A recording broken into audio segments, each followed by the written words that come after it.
जय सिया राम। महर्षि संत सेवी की बोध कथाएं।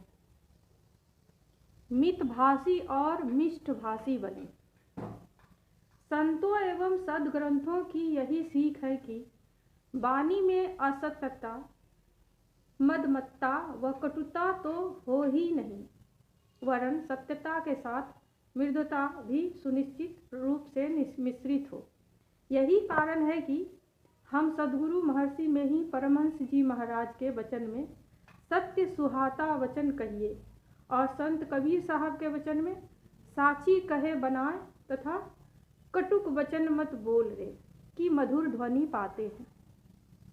प्राचीन काल में चीन देश में एक वयोवृद्ध महात्मा रहते थे।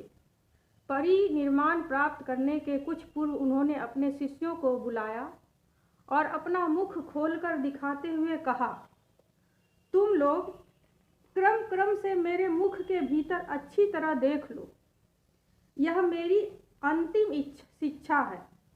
शिष्यों ने महात्मा जी के कहे अनुकूल अच्छी तरह से उनके मुख को देखा।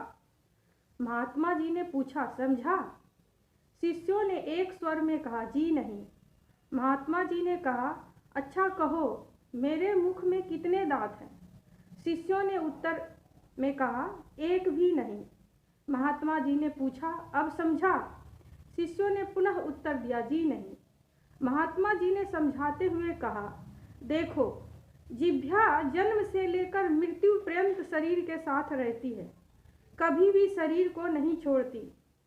शरीर के साथ रसना का अविच्छिन्न संबंध रहता है, किंतु दांत पीछे आता है और शरीर छूटने के पहले ही चला जाता है। क्यों?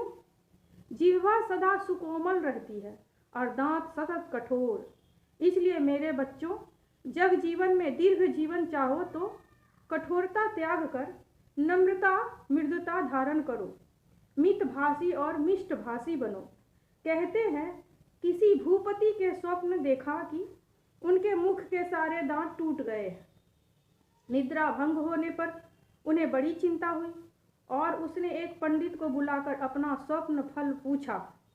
पंडित ने कहा, आपके समक्ष ही आपके समस्त परिवार का विनाश होगा, यही इस स्वप्न का फल है। राजा को उसकी कुटित अच्छी नहीं लगी और उसने उसकी जिह्वा कटवा दी। पुनः अन्य पंडित को बुलाकर राजा ने स्वप्न फल पूछा। इस दूसरे पंडित ने कहा, महाराज, आपके स्वप्न का फल बहुत अच्छा है, आपके परिवार में सबसे विशेष आयु आपकी है। राजा बहुत प्रसन्न हुआ और पंडित जी को पुरस्कृत करके प्रेम पूर्वक विदा किया। किसी ने ठीक ही कहा है, बातों हाथी पाइए, बातों हाथी पाओ।